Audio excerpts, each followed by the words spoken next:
Hello दोस्तों, नमस्कार। मेरा नाम है विनय और आप देख रहे हैं विनय की पाठशाला। आज हम लोग इस वीडियो में कक्षा 9 गणित अध्याय 6 रेखाएं और कोण को हम लोग डिस्कस करेंगे।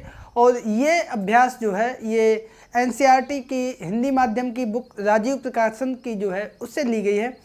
तो चलिए शुरू करते हैं आज की क्लास। और सबसे पहले हम लोग इसके आधारभूत पद एवं इसकी जो मुख्य परिभाषाएं हैं उसको हम लोग देख लेते हैं। तो सबसे पहले रेखाखंड के बारे में बताया गया है। रेखा का वह भाग जिसके दो अंत बिंदु हो रेखाखंड कहलाता है।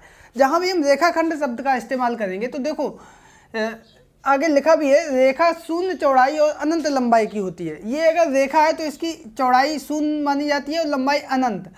अनंत लंबाई का मतलब इधर भी तीर होगा, इधर भी तीर होगा, इधर अनंत तक चलती चली जाएगी, इधर भी अनंत तक चलती चली जाएगी। तो अब हम लाइन तो अनंत तक करेंगे नहीं, केवल हम तीर लगा देते हैं कि ये इधर तक, ये इधर तक। ये होती है हमारी रेखा। और इसका एक निश्चित भाग यानी इसको एक निश्चित जगह पे काट दें, ये मतलब एक निश्चित ए बी, ये हमारी क्या बोली जाएगी, रेखाखंड, क्योंकि ये निश्चित है। और जिसकी लंबाई निश्चित ना हो वो रेखा होती है, जिसकी लंबाई निश्चित हो वो रेखाखंड है। ठीक है, आगे है रेखा का वह भाग जिसका एक बिंदु निश्चित हो किरण कहलाता है। अब यहाँ पे मान लो ये बिंदु तो निश्चित है, ये बिंदु निश्चित नहीं है, तो यहाँ पे तीर लग गया, तो ये हमारी कहलाएगी किरण। अब यहीं से एक बिंदु निकल के आएगा, लास्ट में बताएंगे। तो यदि तीन या अधिक बिंदु एक ही रेखा पर स्थित हों तो वे संरेख बिंदु कहलाते हैं, और अन्यथा की स्थिति में वो हमारे असंरेख बिंदु कहलाते हैं। यहाँ पे देखो, अगर एक रेखा पे एक बिंदु, दूसरा बिंदु, तीसरा बिंदु, ये एक ही लाइन में है, इसका मतलब एक ही रेखा पे है। ठीक है, संरेख हो गया। लेकिन अगर तीन बिंदु ये है तो ये एक रेखा में, सीधी रेखा में नहीं आएंगे, तो इसका मतलब ये हमारे असंरेख बिंदु कहलाएंगे। ठीक है, तो अभी हमने बताया था कि रेखा का अगर एक बिंदु निश्चित हो, दूसरा बिंदु निश्चित ना हो, तो ये हमारा किरण कहलाता है। और अगर दो किरणें एक ही बिंदु से निकले तो ये हमारी किरणें क्या बनाएंगी, कोण बनाएंगी। क्या बनाएंगी, कोण बनाएंगी। अब कोण शब्द यहाँ पे आया है, तो अब हम ये जानते हैं कि कोण कितने प्रकार के होते हैं। तो कोणों के प्रकार में सबसे पहला नाम आता है शून्य कोण का। किसका, शून्य कोण। अब शून्य कोण क्या होगा, शून्य कोण का मतलब होगा कि अगर एक कोई बिंदु से एक किरण ये गई है, दूसरी किरण भी इसी के ऊपर है, तो ये हमारी, अगर पहली किरण ओ ए है, दूसरी किरण ओ बी है, तो ये हमारा शून्य कोण कहलाएगा। ठीक है, इसके बाद बात आती है न्यून कोण की। तो न्यून कोण का मतलब एक किरण जो है ओ ए है और दूसरी किरण ओ बी इस प्रकार से है कि इनके दोनों के बीच का कोण 90 अंश से कम है, 0 अंश से अधिक और 90 अंश से कम। तो ये कोण हमारा कहलाएगा न्यून कोण। उसके बाद बात आती है समकोण की। तो समकोण में एक खड़ी लाइन हो, दूसरी पड़ी लाइन हो, ओ ए ओ बी, और इनके बीच का कोण अगर 90 अंश है तो ये हमारा कहलाएगा समकोण। इसके बाद बात आती है अधिक कोण। इसमें कोण का मान 90 अंश से अधिक हो और 180 अंश से कम हो। ये स्थिति बनेगी इस तरीके से, ओ ए और बी। ठीक है, इसके बाद बात आती है ऋजु कोण।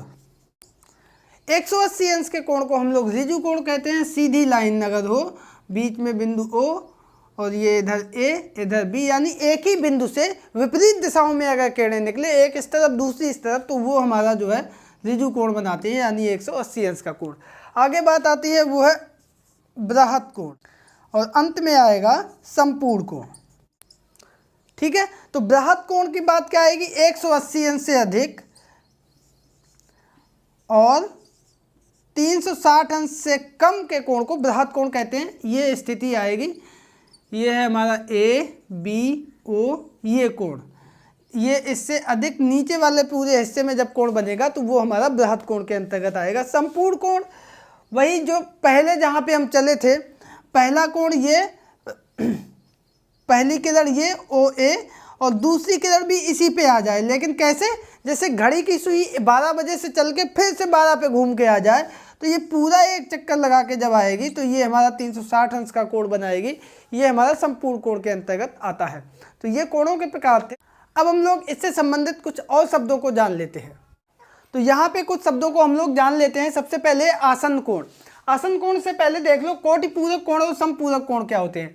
अगर दो कोणों का योगफल 90 अंश हो, ठीक है, तो उन कोणों को कोटिपूरक कोण कहते हैं। जैसे 30 अंश और 60 अंश, इन दोनों का योगफल है 90 अंश, तो 30 अंश 60 अंश का क्या होगा, कोटिपूरक होगा। इसी तरीके से समपूरक कोण हम लोग उससे कहेंगे जब दो कोणों का योगफल 180 अंश हो। जैसे 120 अंश और 60 अंश, तो ये 180 अंश इसका योग है, इसका मतलब 120 60 का समपूरक कोण है। ठीक है, तो इधर हम देखते हैं आसन्न कोण किसे कहेंगे। आसन्न कोण उसे कहेंगे जब किसी भी दो कोणों के बीच में एक उभयनिष्ठ रेखा हो और एक कॉमन शीर्ष हो।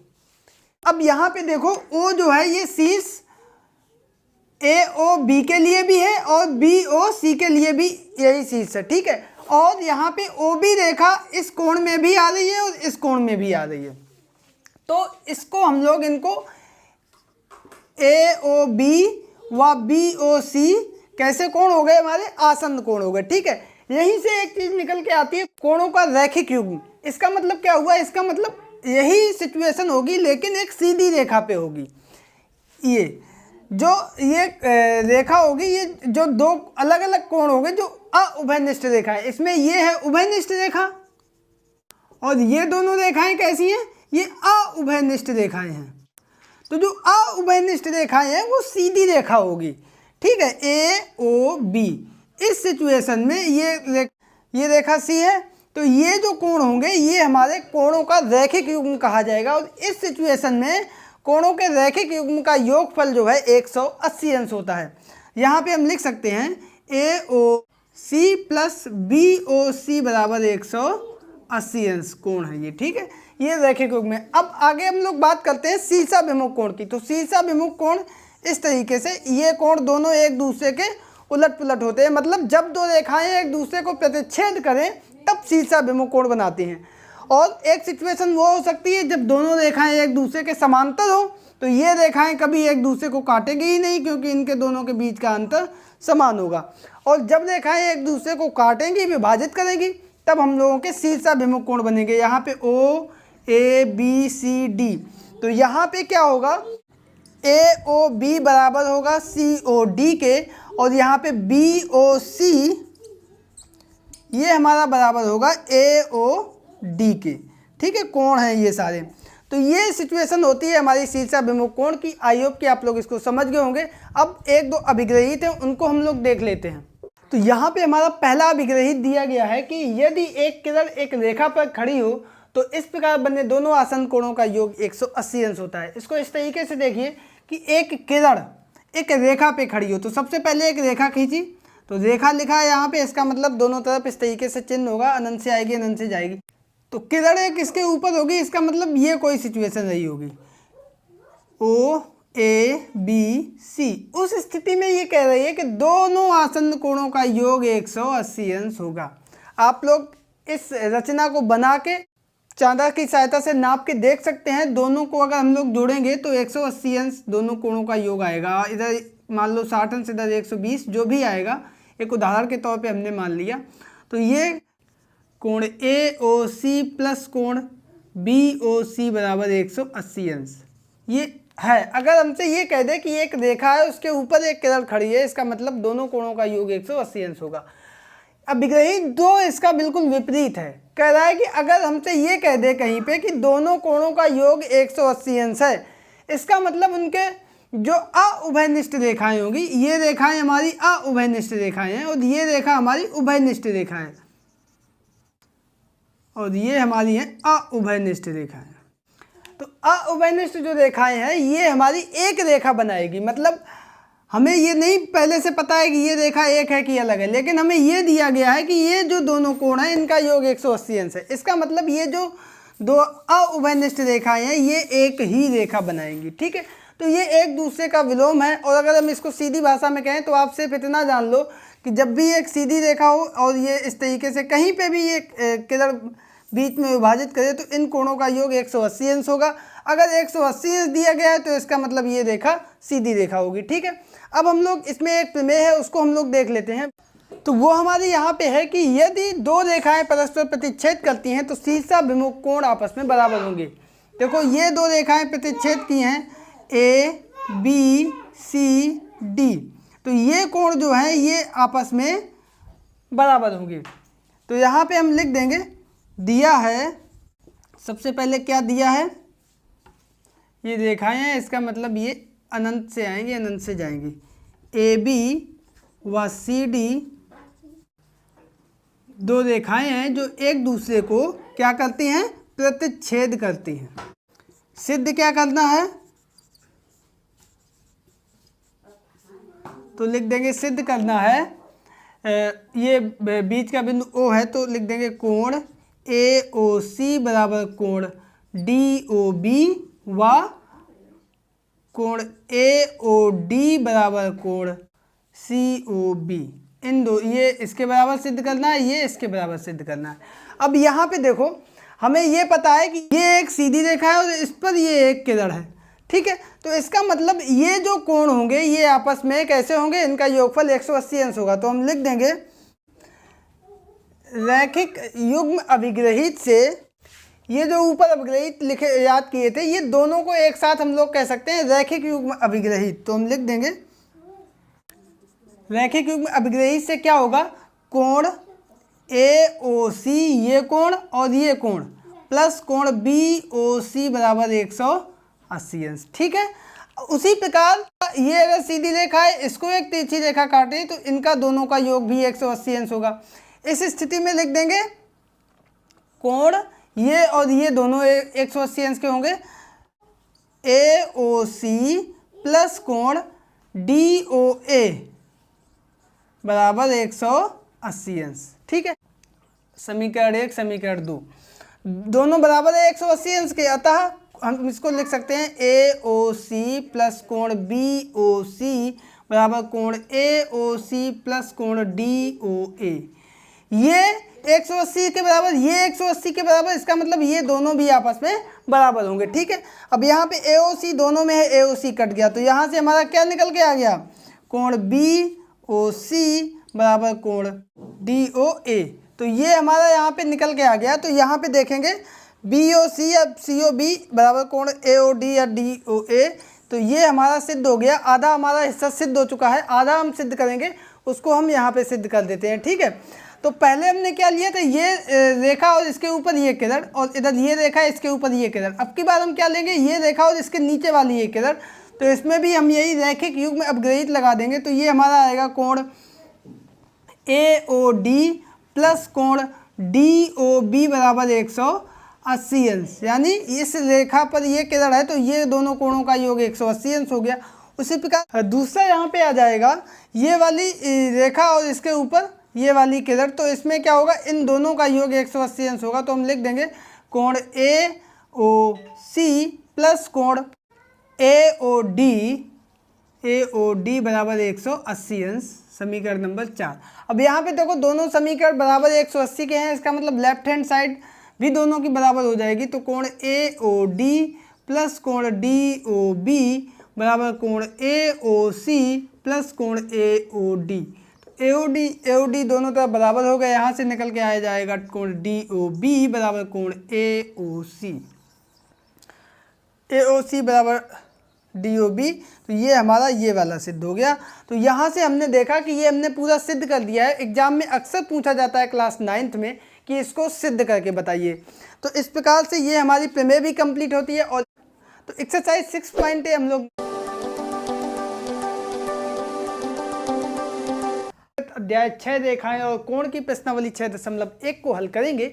तो बिना देर किए शुरू करते हैं आज की क्लास और देखते हैं पहला प्रश्न क्या है।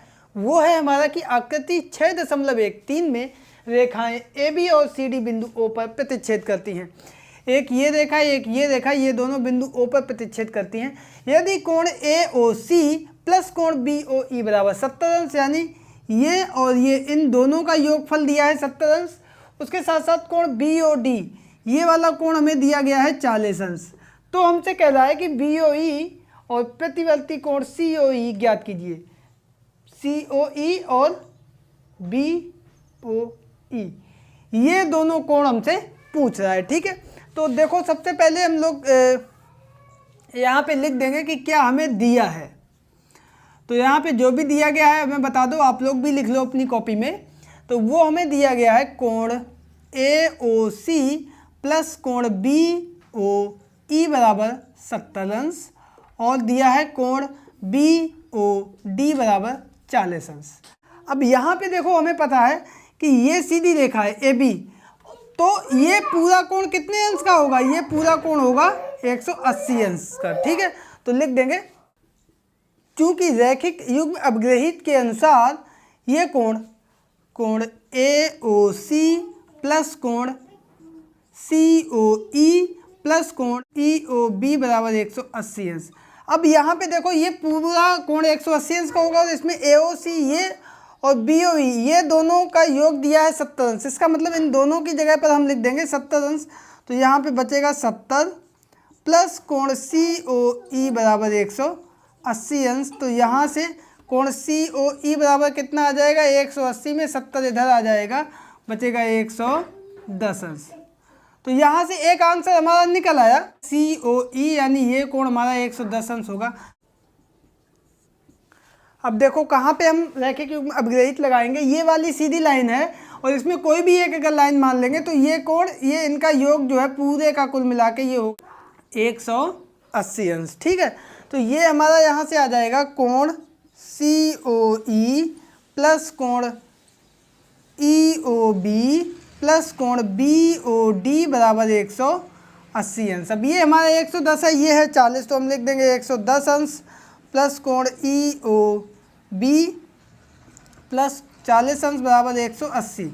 अब यहाँ से देखो हमारा कोण EOB बराबर आ जाएगा 180 माइनस 110 और 40 हो जाएंगे 150 अंश। तो ये घटा देंगे तो कोण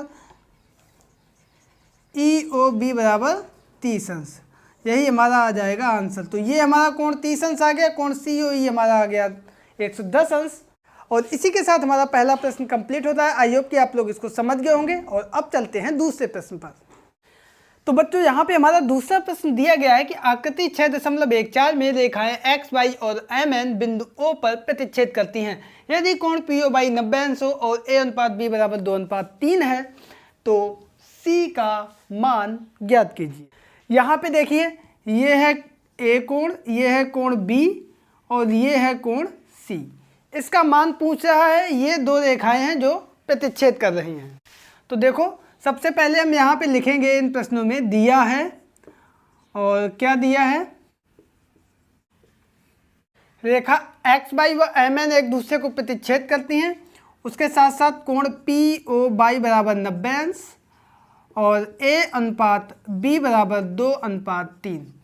अब यहाँ पे देखो ये रेखा जो है ये रैखिक युग्म है और ये पूरा कोण है 180 अंश। तो यहाँ पे हम लिख देंगे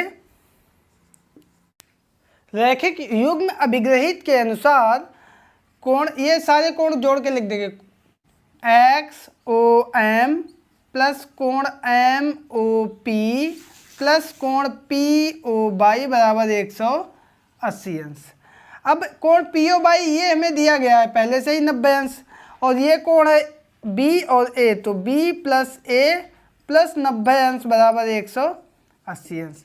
यहाँ से देखो 2:3 है, इसका मतलब यहाँ से A बराबर 2x, B बराबर 3x। तो यहाँ से हमने A/B में एक कांस्टेंट x का गुणा कर दिया तो ये मान निकल आए A बराबर 2x, B बराबर 3x। यहाँ पे हम इनके मान रख देंगे तो ये 3x प्लस 2x प्लस 90 अंश बराबर 180। तो यहाँ से 3 और 2 कितने हुए, 5x बराबर 180 माइनस 90, तो ये आ जाएगा बराबर 90 अंश और ये x बराबर 90/5 इधर आ जाएगा बटे में, 5 एकम 5, 5 अट्ठे 40। तो ये x बराबर आ गया 18 अंश। हमें c का मान ज्ञात करना है। यहाँ पे देखो तो x बराबर 18 अंश यानी यहाँ से a बराबर आ जाएगा 18, 2 गुणे 18 यानी 36 अंश और b का मान हमारा आ जाएगा 3 गुणे 18 यानी 54 अंश। तो दोनों मान हमने रख दिए, a की जगह पर 36 अंश और b की जगह पर 54 अंश। ठीक है, अब यहाँ पे पुनः हम अपग्रहित लगाएंगे तो ये पूरी जो रेखा है ये चूंकि सीधी रेखा है और ये पूरे कोण का मान है 180 अंश, तो कोण C का मान आ जाएगा 180 में से 54 अंश घटा देंगे। तो यहाँ पे हम इधर लिखे दे रहे हैं चूंकि क्या होगा, ये पूरी रेखा सीधी है तो कोण B प्लस कोण C बराबर 180 अंश। कोण B हमारा निकल के आया 54 अंश, तो कोण C बराबर 180 माइनस 54 घटा देंगे तो ये आ जाएगा 126 अंश। तो कोण सी का मान निकल के आ गया यहाँ से 126 अंश। कोण ए और कोण बी के मान पहले से ही निकल चुके हैं। तो ये था आंसर प्रश्न नंबर 2 का। आई होप कि आप लोग इसको समझ गए होंगे। और अब चलते हैं अगले प्रश्न यानी प्रश्न नंबर 3 पर। तो यहाँ पे हमारा तीसरा प्रश्न दिया गया है कि आकृति 6.15 में यदि कोण पी क्यू आर बराबर कोण पी आर क्यू है तो सिद्ध कीजिए कि कोण पी क्यू एस बराबर कोण पी आर टी। तो चित्र हमारा अभी नहीं बना है, ये रहा चित्र, ठीक है। तो यहाँ पे देखो कह रहा है कि ये कोण पी क्यू आर बराबर है कोण पी आर क्यू। तो सबसे पहले हम यहाँ पे लिखेंगे क्या हमें दिया गया है। तो यहाँ पे दिया है कोण पी क्यू आर बराबर कोण पी आर क्यू। अब यहाँ पे देखो, एक तो यहाँ पे इन दोनों का योग 180 अंश होगा और यहाँ पे भी इन दोनों का योग 180 अंश होगा। तो दोनों जगह पर हम रैखिक युग्म अभिग्रहित लगाएंगे तो लिख देंगे रैखिक युग्म अभिग्रहित से क्या होगा, ये यहाँ पे दोनों कोणों का योग 180 अंश होगा। कोण पी क्यू एस प्लस कोण पी क्यू आर बराबर 180 अंश। और वही यहाँ पे रैखिक युग्म अभिग्रहित से क्या होगा, कोण पी आर क्यू प्लस कोण पी आर टी बराबर 180 अंश, ठीक है। अब ये दोनों कोण राइट हैंड साइड में 180 अंश के बराबर है, इसका मतलब ये लेफ्ट हैंड साइड में भी बराबर होंगे। तो हम यहाँ पे लिख देंगे कोण पी क्यू एस प्लस कोण पी क्यू आर बराबर कोण पी आर क्यू प्लस कोण पी आर टी। अब यहाँ पे पी क्यू आर बराबर पी आर क्यू है, तो पी क्यू आर ये बराबर हो जाएगा पी आर क्यू के। तो लिख देंगे कोण पी क्यू एस प्लस कोण पी आर क्यू, क्योंकि ये दिया गया है यहाँ पे, बराबर कोण पी आर क्यू प्लस कोण पी आर टी। तो ये बराबर है, दोनों तरफ कैंसिल हो गए। क्या बचा मेरे पास, कोण पी क्यू एस बराबर कोण पी आर टी। और यही हमें सिद्ध करना था, जो कि हमारा आंसर आ गया, ठीक है। तो ये यहीं पे सिद्ध करना था, यानी ये कोण इस कोण के बराबर होगा। तो ये था प्रश्न नंबर 3 है। आज का प्रश्न नंबर 4 और वो हमारा दिया गया है आकृति 6.16 में, यानी इस वाले चित्र में यदि x प्लस वाई बराबर w प्लस जेड है तो सिद्ध कीजिए कि ए ओ बी एक रेखा है, ठीक है। तो यहाँ पे देखो ये कोण हमें दिए गए हैं, ये दोनों का योगफल इन दोनों के योगफल के बराबर है। तो सबसे पहले हम ये लिखेंगे, क्योंकि हम जानते हैं कि संपूर्ण कोण का मान 360 अंश होता है। संपूर्ण कोण का मतलब क्या होता है, ये सभी कोणों को अगर हम जोड़ दें तो ये हमारा 360 अंश होगा। ये हमने क्यों किया, क्योंकि हमें सीधी रेखा सिद्ध करने के लिए ये सिद्ध करना पड़ेगा कि इन दोनों कोणों का योगफल 180 अंश होगा और इन दोनों कोणों का योगफल 180 अंश होगा। यानी कि हमें x प्लस वाई सिद्ध करना होगा 180 अंश, या फिर z प्लस w हमें सिद्ध करना होगा 180 अंश। और इसके लिए हमने शुरुआत कहाँ से करें, तो शुरुआत हमने की कि संपूर्ण कोण का योगफल 360 अंश होगा, ये हम जानते हैं, ठीक है। तो अतः क्या होगा, यहाँ पे x plus y plus w plus z बराबर 360 अंश। अब यहाँ पे x प्लस वाई बराबर हमारा है w प्लस z, यानी x प्लस वाई की जगह पर हम लिख सकते हैं w plus z plus w plus z बराबर 360 अंश। यहाँ पे 2 w हैं 2 z हैं, ठीक है। 2 w प्लस 2 z बराबर 360 अंश, 2 कॉमन आ गया, w प्लस z बराबर 360 अंश। तो w प्लस z बराबर 360 और ये 2 आएगा बटे में, भाग दे देंगे 180 अंश आ जाएगा। इसका मतलब w प्लस z बराबर 180 अंश। अब w प्लस z 180 अंश आ गया, तो यहाँ से x प्लस वाई बराबर हमारा क्या होगा, w प्लस z है और w प्लस z हमारा 180 अंश है। इसका मतलब x प्लस वाई भी हमारा 180 अंश हो गया। अतः ये समीकरण 1 और 2 से जो रैखिक युग्म अभिग्रहित है उसके अनुसार ये रेखा एक सीधी रेखा होगी। क्यों, क्योंकि कोण x प्लस वाई हमारा 180 अंश निकल आया। तो हम यहाँ पे लिख देंगे अतः रैखिक युग्म अभिग्रहित के अनुसार ए ओ बी एक रेखा है। और यही आ गया हमारा आंसर। तो ये था प्रश्न नंबर 4 और अब चलते हैं प्रश्न नंबर 5 पर। तो यहाँ पे हमारा 5वां प्रश्न दिया गया है कि आकृति 6.17 में यानी इस वाली आकृति में POQ एक रेखा है, ये वाली एक रेखा है, किरण OR रेखा PQ पर लंब है, किरणों OP और OR के बीच में एक OS अन्य किरण है, सिद्ध कीजिए कोण ROS बराबर 1/2 कोण QOS माइनस POS। तो देखो यहाँ पे हमें दिया गया है, बहुत बड़ी चीज़ है, यहाँ पे दिया है POQ एक रेखा है, ये एक रेखा है, इसका मतलब रैखिक युग्म अपग्रहित के अनुसार इन किरणों का योग जो है 180 अंश होगा। तो यहाँ पे हम लिख देंगे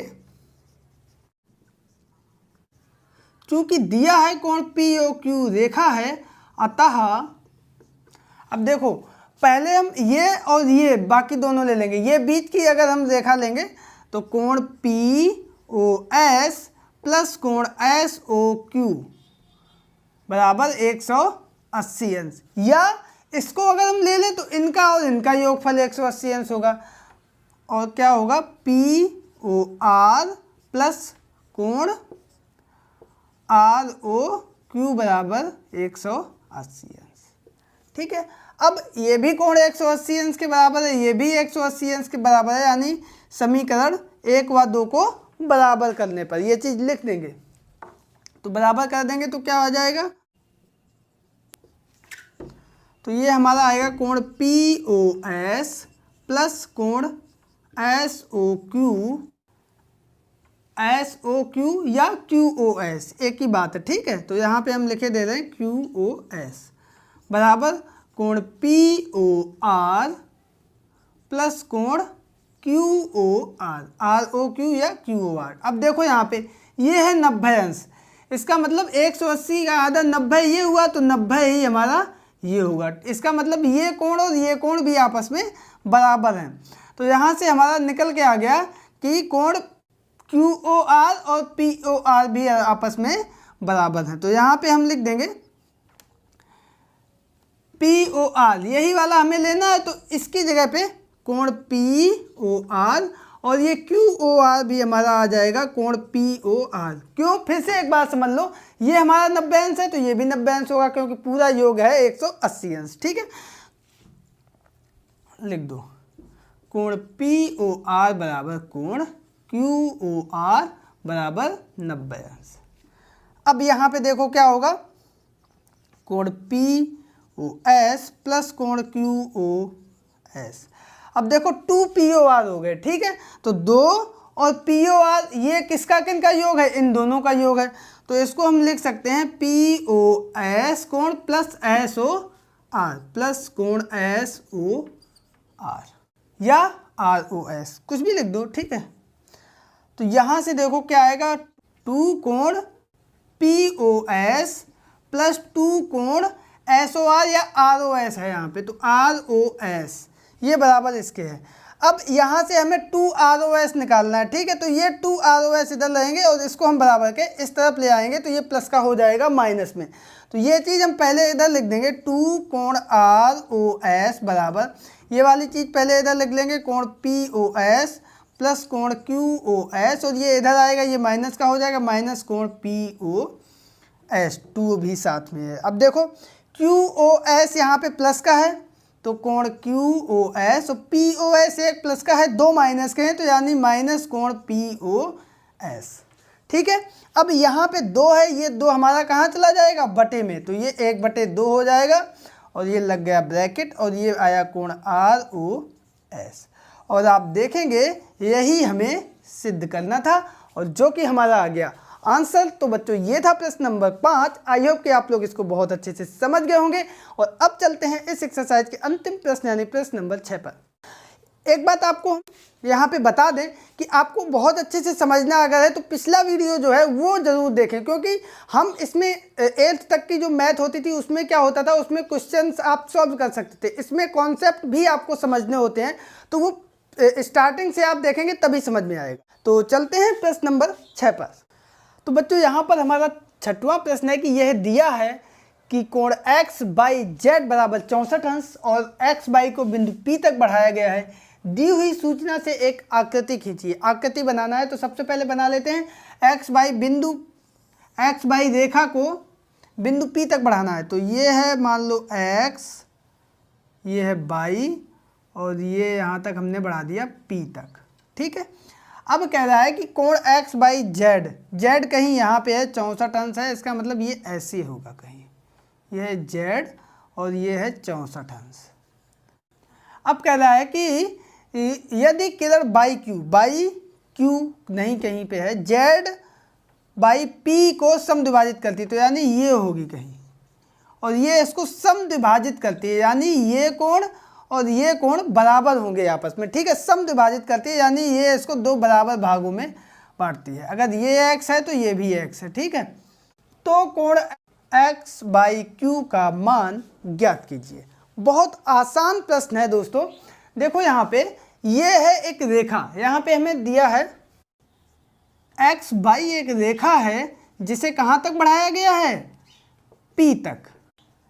इसका मतलब एक्स पी एक रेखा है हमारी, तो कौन सा अभिग्रहित लगाएंगे, रैखिक युग्म अभिग्रहित के अनुसार। इसीलिए रैखिक युग्म अभिग्रहित पर एक हमने पूरा वीडियो बनाया था अलग से, इसका बहुत उपयोग है। चूंकि ये रेखा है इसलिए ये दोनों कोणों का योगफल 180 अंश होगा, तो हम लिख देंगे कोण x बाई जेड प्लस कोण p बाई जेड बराबर 180 अंश। ये दिया है 64 अंश प्लस ये इन दोनों का समद्विभाजक है, यानी अलग अलग लिख देंगे कोण z बाई क्यू प्लस कोण q बाई p।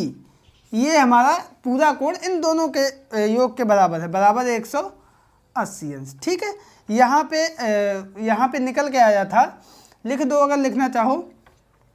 कोण z बाई p बराबर कोण z बाई q प्लस कोण q बाई p। ठीक है, तो अब यहाँ पे देखो ये 64 अंश आ जाएंगे इधर, और ये दोनों हमने x मान लिए थे। ठीक है, तो ये हो जाएगा x धन x बराबर 180 माइनस 64। 180 में से 64 घटा दो तो ये कितना हो जाएगा 116 अंश, 2x बराबर, तो यहाँ से x बराबर 116 बटे 2, 2 पंचे 10, 2 अट्ठे 16, 58 अंश। यानी एक कोण हमारा निकल के आया 58 अंश, तो ये भी 58 अंश हो गया, ये भी 58 अंश हो गया। x बराबर 58 अंश, अतः कोण z बाई क्यू बराबर 58 अंश व कोण q बाई p बराबर 58 अंश। ठीक है, तो यहाँ पे हम लिख देंगे अतः, तो कोण x बाई क्यू, अतः कोण x बाई क्यू बराबर, तो ये पूरा कोण किसका किसका योग होगा, कोण x बाई z प्लस कोण z बाई क्यू। तो ये है 64 अंश, ये है 58 अंश, लिख देंगे 64 अंश प्लस 58 अंश बराबर 8 4 12 के 2 वहाँ से लगा 1, 6 5 11 और 1 12, 122 अंश। यही आ गया हमारा आंसर। आगे प्रश्न कह रहा है कि प्रतिवर्ती कोण q बाई p। यहाँ पे एक शब्द दिया है प्रतिवर्ती, बहुत ध्यान से देखो इसको। प्रतिवर्ती का मतलब क्या होता है, पहले तो कोण q बाई p है ये प्रतिवर्ती, यानी इसको छोड़ के ये पूरा, तो पूरा होता है हमारा 360 अंश। 360 में 58 घटा देंगे, लिख देंगे प्रतिवर्ती कोण q बाई p बराबर 360 अंश माइनस कोण q बाई p। तो ये 360 में से घटा देंगे 58, 302 अंश आ गया हमारा आंसर। तो बच्चों ये था हमारा प्रश्न नंबर 6 और इसी के साथ हमारी एक्सरसाइज कंप्लीट होती है। आई होप कि आप लोगों को ये वीडियो और ये एक्सरसाइज बहुत अच्छे से समझ में आ गई होगी। वीडियो पसंद आने पर इसको लाइक करें, दोस्तों के बीच में शेयर करें, और चैनल पर अगर पहली बार आए हैं तो इसको सब्सक्राइब करके ऑल नोटिफिकेशन प्रेस कर लीजिए। तो मिलते हैं अगले वीडियो में एक नई एक्सरसाइज के साथ, तब तक के लिए नमस्कार।